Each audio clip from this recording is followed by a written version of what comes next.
we know we stole this phrase from Jeff Bezos, right? We know that good intentions don't work, mechanisms do, right? And what we mean by a mechanism, there must be a process, there must be a tool, there must be adoption, and there must be audit. Okay.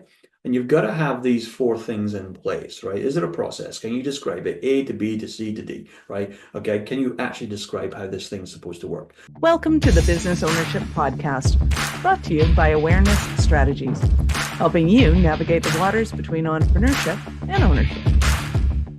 Hey there, peeps. This is Michelle Nedelec, and I am super glad that you're here with us today because I'm here with my most amazing guest, Nick. Nick, thank you so much for being here with us today. Great to be here, Michelle. I'm looking forward to it. Awesome. So give everybody the highlight of who you are and what you do for business. Yeah, so my name's Nick, and I'm the CEO, founder, and chief evangelist here at Silverdale. Awesome. So I want to talk to you about Silverdale and kind of how you got into it and what was going on for you. But give us kind of the highlights of what does Silverdale do and who's it do it for?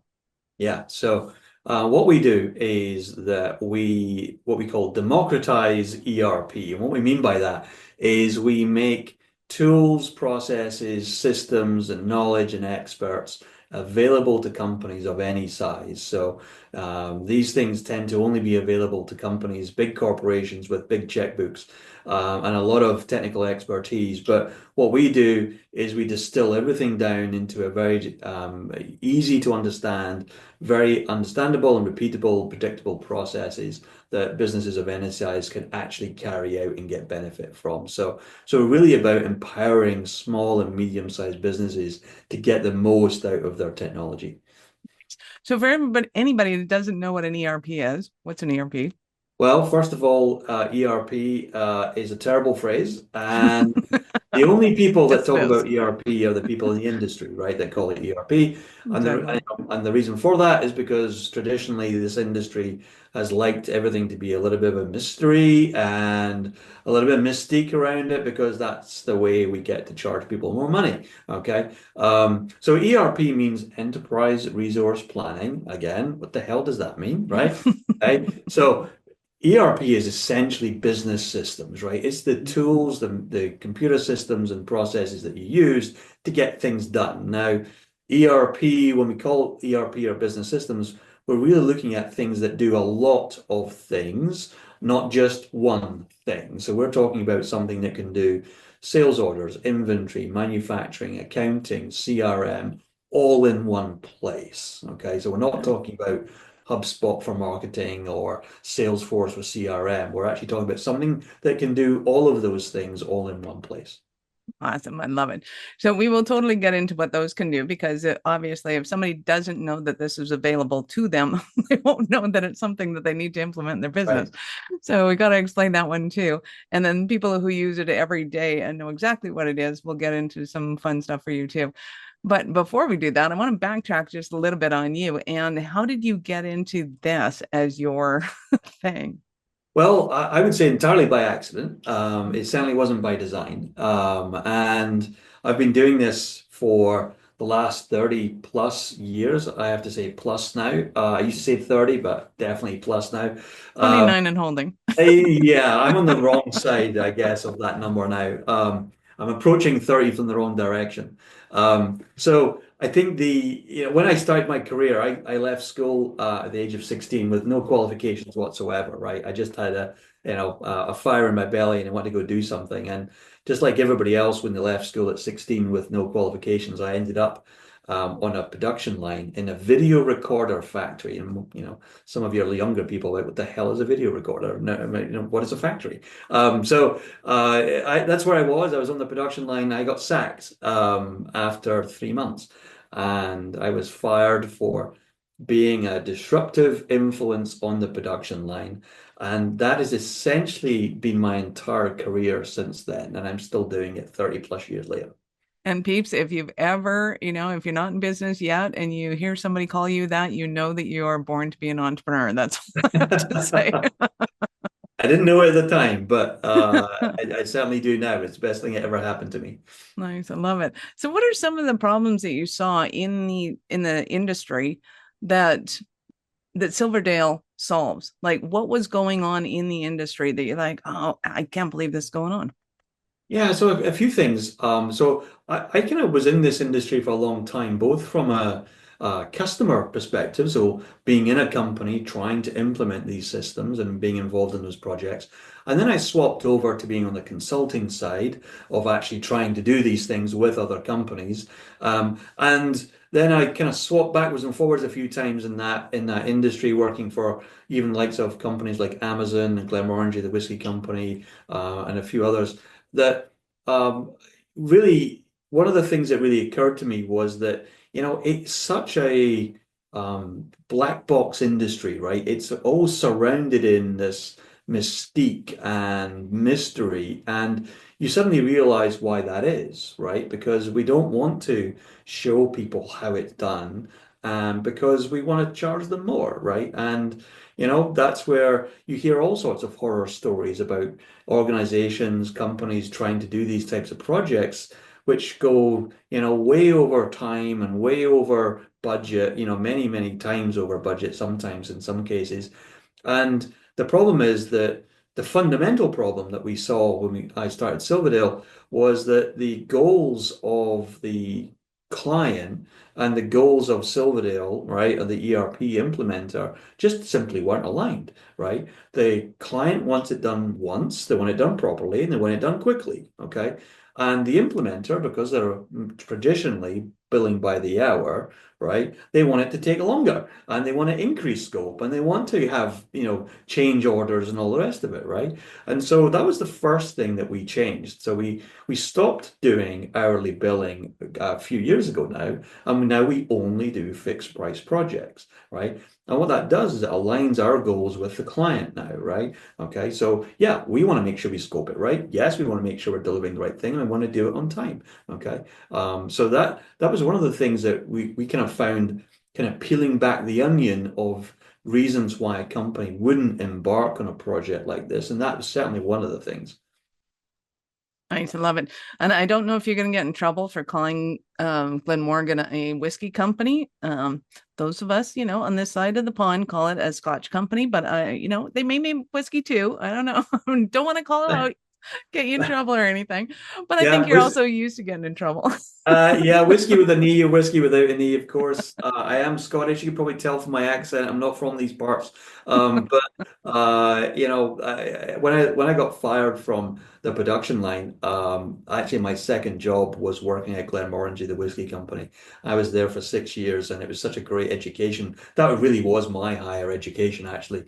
And doing lots and lots of different jobs, and thoroughly enjoyed it. And now it's a hobby for me now, I'm pleased to say. So not Nice. not a job. So You got half the audience envious over that one as well.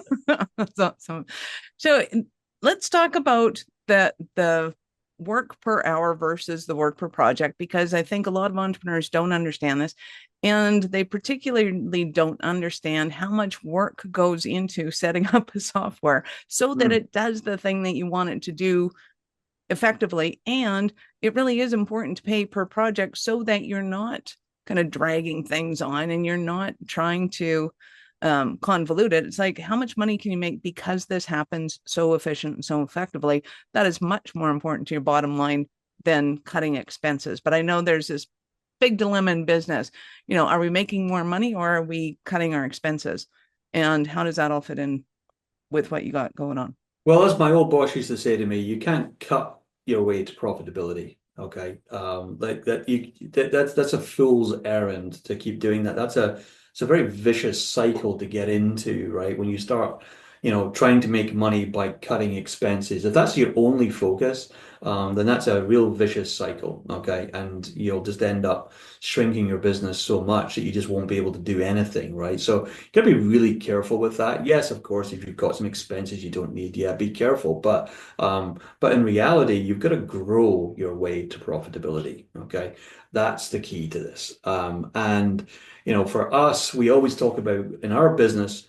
Really, we talk about four pillars in our business, and we talk about repeatable, predictable, scalable, and understandable. Okay. Everything we do has to meet those four criteria, right? So, making your business repeatable. So how do you do something once, learn from it, then build the mechanisms that make that thing happen again and again and again, that doesn't require you as a entrepreneur or business owner having to crank the handle every single time. So repeatable is a very key part of kind of really scaling. And then, predictable, right, is the next thing. How can you put something into your process and then accurately predict how it's going to come out of your process? Like, how predictable is your business, right? So a sales order drops in from Shopify or wherever your sales orders are coming from, okay? Can you predict how long it's going to take to pick, pack, ship, get it to the customer? Or is it still feel like every order is, a bit of chaos and rattling around and eventually it might pop out the other end, right? So that predictability, right, allows you to kind of to scale the business. And that's the next thing is about scalable business, right? Is you've got to build for next year, not for today. Okay. So if it doesn't work at scale, then it doesn't work. Okay. And even if you think it works today, right, that doesn't matter because that's not where you're going to be this time next year. And if you don't build with scale in mind, you'll never get to that scale next year because you didn't build the headroom or the capacity to make it happen, right? So you've got to be building for next year, not for today, okay? And then the last piece I mentioned was about making it understandable, okay? So as we say in our company, that any idiot can make it complicated, but it takes a real genius to make it simple, okay? And so you've got to make all these things understandable so that you can bring people with you. I absolutely love that. And it used to drive me absolutely crazy when people go, we just want to automate things. And then they'd wonder why it came across as super cheesy. It's because you haven't taken into account that they're not asking, not all your clients are asking the same questions. They're not all going through this whole process the same way or Right. process, depending on which side you're on. And to be Yep. able to look at the items, especially scalability. I think people have a real twisted opinion of they're just going to scale right off the bat. And it's like, no, you can't scale right off the Right. bat. You have to grow and then you scale. And growth to me is that incremental kind of 10%, 20%, you're working up to it. Scalability is when it becomes exponential. Right. And it's two very different times in a business when you have to look at how does this all work? And to your point, if you do it right, there's going to be a point where you're, 10xing, which is fantastic. And it's going to be a very different support system in place, usually, than what you've got going on when you're looking at 10% incremental growth. So with your system, is it that they're looking at, hey, we can start incrementally and we can move into that scaling? And does the system do everything with that? Because pumping out an invoice a month is completely different than doing 100 a day.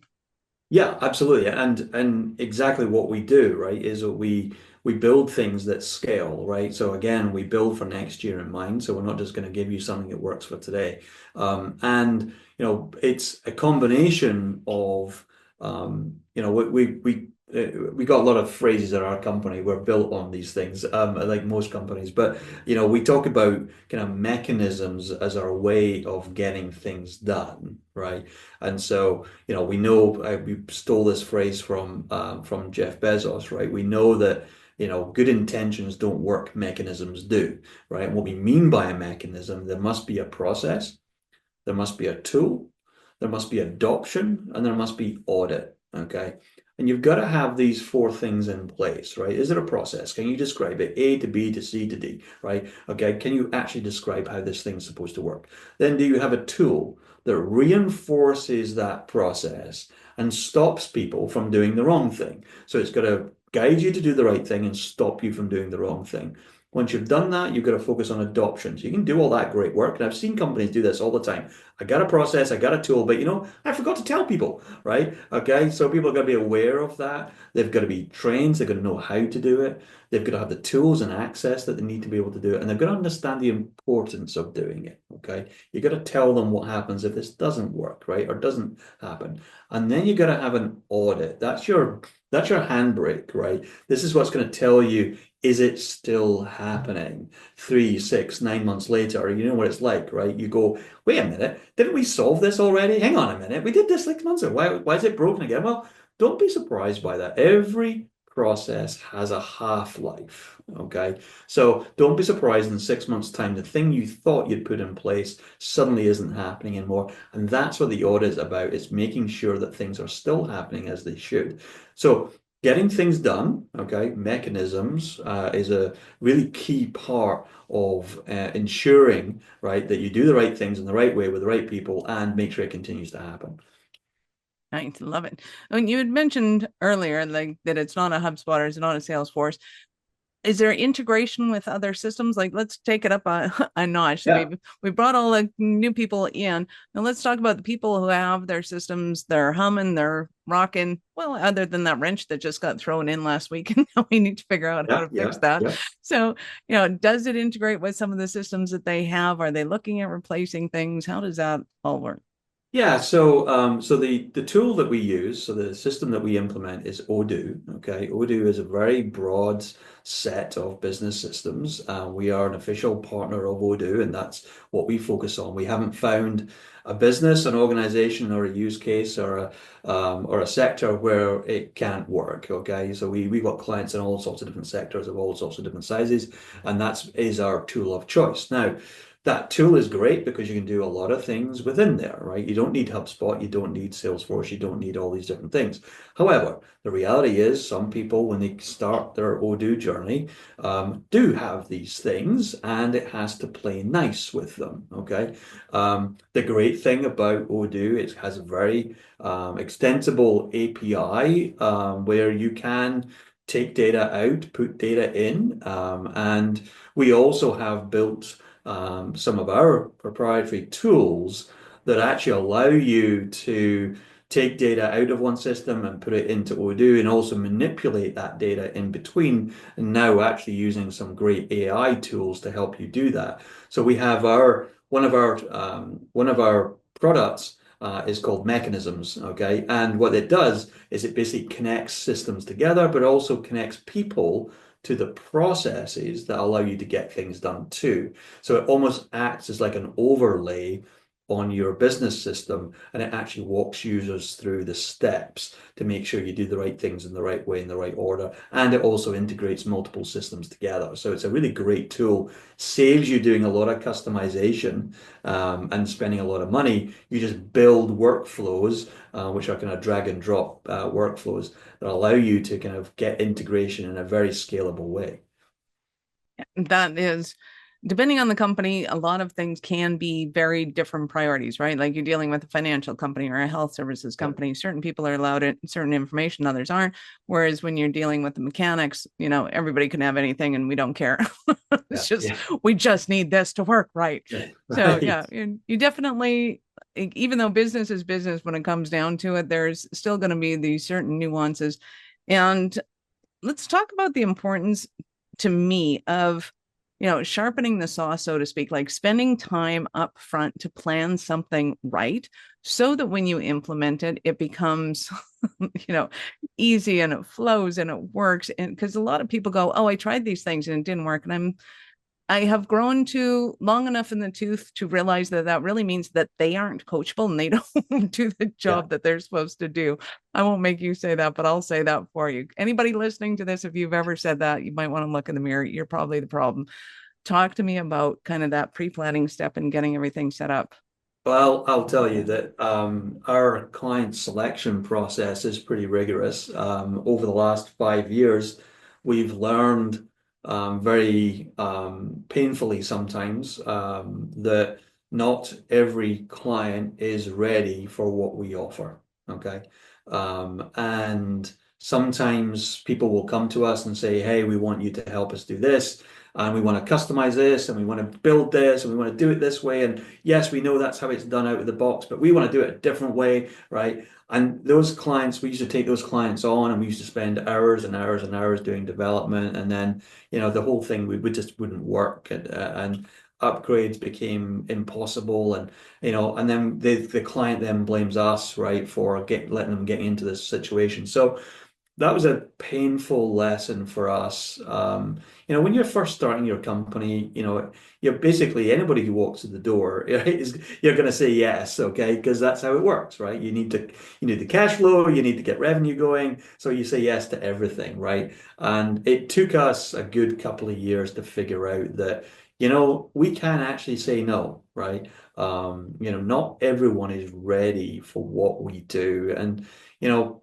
So one of the things that we do, Michelle, is different from a lot of the industry, is that when you start these types of projects, what normally happens is you'll spend weeks, months with a blank piece of paper and they'll say, okay, let's build the thing out. What do you need it to look like, right? What do you want? Okay. That's how most people start this journey. And it's such a bad way of doing it, right? The reality is most businesses, when you look at them, in detail, they're really not that different from each other, right?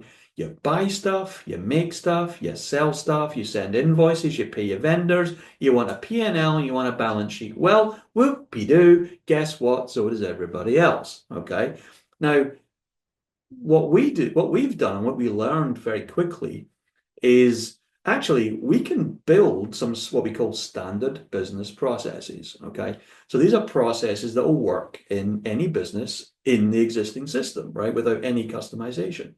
So we call those standard business processes. So when we come to you as a new client, what we say to you, instead of saying, what do you want? What we say is, this is what it should look like. Why will this not work for you? Okay.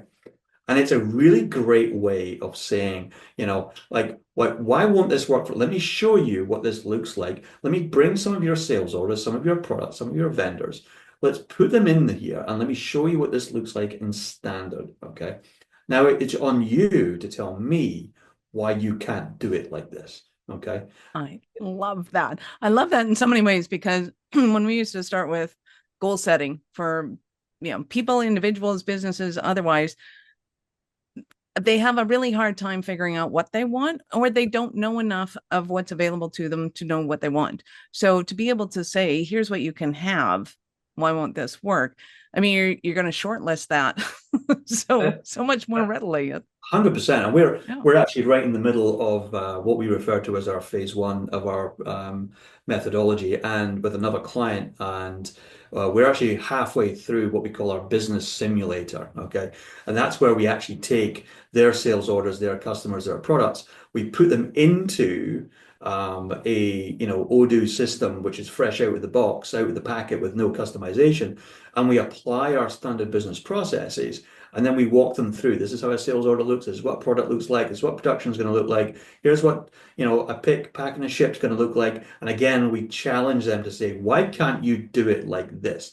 Because if you can do it like this, okay, you're going to be much better off in the long run. Now, this is where, we try and make our client selection very rigorous, because if the client's not willing to listen and adopt and change to those standard business processes, then that gets really painful really quickly, right? Those difficult conversations with a business owner, with an entrepreneur that says, well, yeah, I know your invoice looks like that today, but it's going to look like this tomorrow. And people get so hung up on some of the most stupidest details, right? At the end of the day, just don't matter, right? Stop spending your time, energy, and money focusing on the things that don't matter. Let's go spend the time, effort, money on the things that make you unique, your unique selling point. Let's forget about the 80%. Let's go figure out what that 20% is, spend our energy there. Who cares what your invoices look, what your P&L looks like? Don't care. Who cares, right? Focus on the things that make you, right? And stop tinkering with things you don't need to worry about. I love it. So in a moment, I'm going to ask you about a Cinderella story of one of your clients. But before we do that, we're going to take a quick break. Are you running a business over 7 figures but still struggling with technology headaches? Pay attention, you do not want to miss this offer. This podcast episode is brought to you by Awareness Strategies, who is offering a custom-built digital adoption roadmap for anyone running a business over 7 figures who's wanting to grow their business in the next 5 years. And it's not just a roadmap. They offer full implementation as well if that scares the out of you. Check out awarenessstrategies.com/roadmap for more details today. The link's in the show's notes. Don't regret not doing this. Do it now. That's awarenessstrategies.com/roadmap. So I'm super excited to hear a Cinderella story of one of your clients. Yeah, so we have a client out in Pennsylvania, out in the Northeast, who started their journey on implementing Odoo 8 years ago. Okay, and they only found us a year ago, unfortunately, because on the 7 years before that, they had tried implementing several times. And quite frankly, just didn't get very far, right? They got sales, they got CRM, but that was pretty much it. They didn't get accounting live, they didn't get manufacturing live, nothing, right? And they've been through several partners. They tried to, different routes to get this done, and then they just couldn't get over the hump, right? And they were about ready to, get rid of it, right? And go with something else. And that was like 7 years of investment gone, right? And that would have been a real shame. Luckily, they found us. And with that client, as we do with a lot of our clients, is we start with an audit. So we do an audit in 10 days that's fixed price for them. There's no commitment. We just come in, see where they are. We give them an honest assessment on where we think they are and what we would recommend they do next. Okay.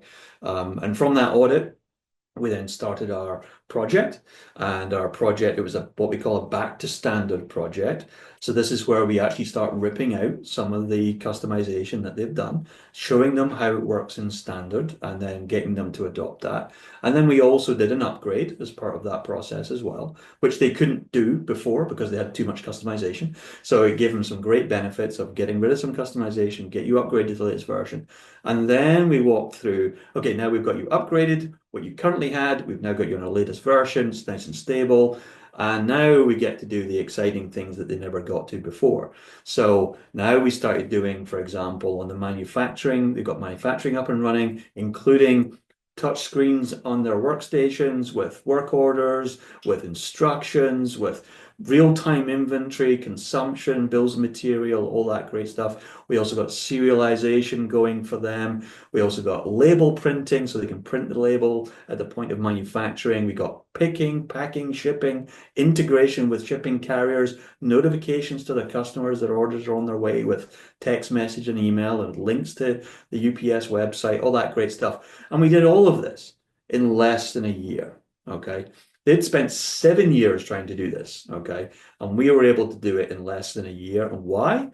Because they were willing to listen to us, okay? They were willing to adapt, adopt, take our standard business processes, and we built a really great relationship with that client where, they were using us really as mentors, guides, and coaches, and they were really open to doing it our way, okay? And as a result, that company today, they're about to move into a new building, and they're growing really well. And you know something? They've stopped talking about the system, and now they're talking about how they're going to grow their business. So for us, that's a really great position to be in. I love it. And it's so exciting when businesses get to that point. And I totally understand the frustration of kind of, you think you're doing the right thing because everybody says that's the thing to do. It's Yeah. like, they just need to kind of find you and hear the truth. I think that's a big thing in business is when you can hear the truth as a business owner, you know it, you hear it, because everybody's giving you good stories and puffery, as I like to call it, Yep. and trust yourself in that your business can do what you want it to do. When you're listening to somebody, hear the truth and not just the puffery. I'm gonna leave it Yeah. at that one and get on You my know, soapbox. one of our tenets as a company is Yep. that we know the client is not always right. Okay. Mm-hmm. And that's why they're talking to us. Okay. If Mm-hmm. they were right, they wouldn't need us. Okay. Absolutely. And we have to be able to push back and challenge our clients to say, look, listen to us. We know what we're talking about. We've been doing this for years, right? Let us help show and guide you through this process. And if you're willing and able to do that, then, we're going to make you successful. There's no doubt about it. Oh my God, win-win. That's awesome. So I know a lot of people, you had mentioned AI earlier, are, they're there's pros and cons to it. If you're using it in the wrong way, you're just getting the same thing that everybody else is getting, and you're getting hamburgers, so to speak. Everything's going in. How do you guys use AI, or how are you looking at it to go, yes, but there's certain places where you want predictability. There's certain places where you want same. You don't want to have to reinvent the wheel all the time. And this is how we can use it amazingly.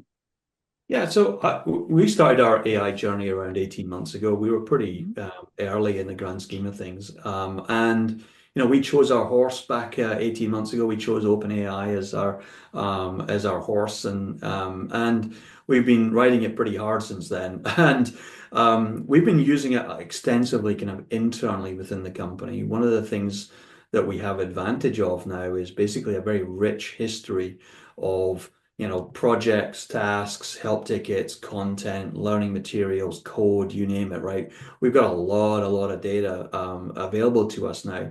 Like I said earlier, that a lot of businesses are very similar when you actually strip away some of the veneer, right? And the reality is a lot of projects and a lot of tickets, right, are also very similar when you strip a lot of that away. One of the great things that AI is able to do is really sift through all of our material and say, hey, we've seen this before, right? Or we've had a very similar request to this, and here's how we solved it, right? And it acts internally, it really acts as a coach, as a guide for our people, right? So it's not replacing our people. It actually sits alongside our people and helps guide them through the process and gives them feedback and helps them find what they need when they need it. And it's been a really fascinating journey for us around, I think, our initial approach, just like everybody else is, oh, this can replace a ton of people, right? Well, that was wrong. Okay, that was the wrong approach. Actually, the better way of looking at, we call it human in the loop. Okay. And it's actually about saying, well, why don't we give the tool on the desktop where the human is working? Work on the left, have a side panel open on the right with, we call it Dale. Our AI is called Dale. So you have Dale sitting next to you, and then he's helping you get the things done on the left-hand side of the screen. He's giving you tips, he's giving you workflows, he's giving you training, he's giving you feedback, whatever you want it to do. And it's turned into a really nice ecosystem of, Dale is there to help you and allow you to do more. Okay. It's not there to replace you. It actually helps you to get more done. And it's kind of fascinating when you look at these tools. A lot of people are going down this replacing humans, right? And I think it's a terrible way to go. Rather than looking at it as about keeping humans in the loop, but power them with AI, okay? And it's been really, really powerful for us. And now we're rolling that out to our clients as well through Mechanisms, which is our new tool that we're launching, which again allows you to have Mechanisms AI open on the right-hand side of your screen, which can then interact with your business systems and help you get more done. So, collaboration with AI is the way to go, not to try and replace people. Nice. I love it. Well, I know our listeners are going to want more from you. How did they start their journey with you? Absolutely. So they can find us across all the socials. We're Silverdale Tech and all the socials, so on LinkedIn and Twitter or X, whatever it's called these days, and the rest of them. So at Silverdale Tech, they can also reach us through our website, which is silverdale.us. And there's some great information available there. And people can always reach out to me direct as well at nick@silverdale.us. I'm very happy for people to contact me directly too. Nice. I love it. We will, of course, have all of Nick's links in the show notes. So go ahead and scroll down, click on the links, open up in a new browser because we're not done yet. So, Nick, I get to ask you, at what point in life did you know you were a special kind of crazy enough to think that you could become an entrepreneur? The moment I got fired from the production line. You catch on quickly. So did you just run out and go, hey, I can't handle these people. I'm going to go You start my know, own company? Or I always knew I wanted to run my own company. I knew that for years. I just didn't have a clue what it was going to do, right? And thankfully, 5 years ago, it's a quick story. 5 years ago, I had the opportunity for the first time in my entire working life to actually not have a job and think about what I wanted to do next. And I made three lists: things I'm good at, things I really enjoy, and if I was going to create my own company, what would it look like? Okay. And that is what Silverdale is. It's what I enjoy, it's what I'm good at, and it's the company I always want to work for. I love it. You have been absolutely awesome. Thank you so much for your time. Is there any last words for our peeps? So last thing, I had a conversation with my team this morning, and I just reminded them of the importance of over promise and over deliver. And that's our new mission here at Silverdale, and I'm excited to see how it works out.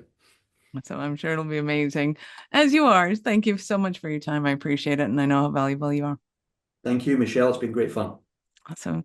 Peeps, this is Michelle Nedelec. Thank you for being here with us today. Be sure to subscribe to the show and share it with your friends. We love helping entrepreneurs grow. Are you running a business over 7 figures but still struggling with technology headaches? Pay attention, you do not want to miss this offer. This podcast episode is brought to you by Awareness Strategies, who is offering a custom-built digital adoption roadmap for anyone running a business over 7 figures who's wanting to grow their business in the next 5 years. And it's not just a roadmap, they offer full implementation as well if that scares the out of you. Check out awarenessstrategies.com/roadmap for more details today. The link's in the show's notes. Don't regret not doing this. Do it now. That's awarenessstrategies.com/roadmap.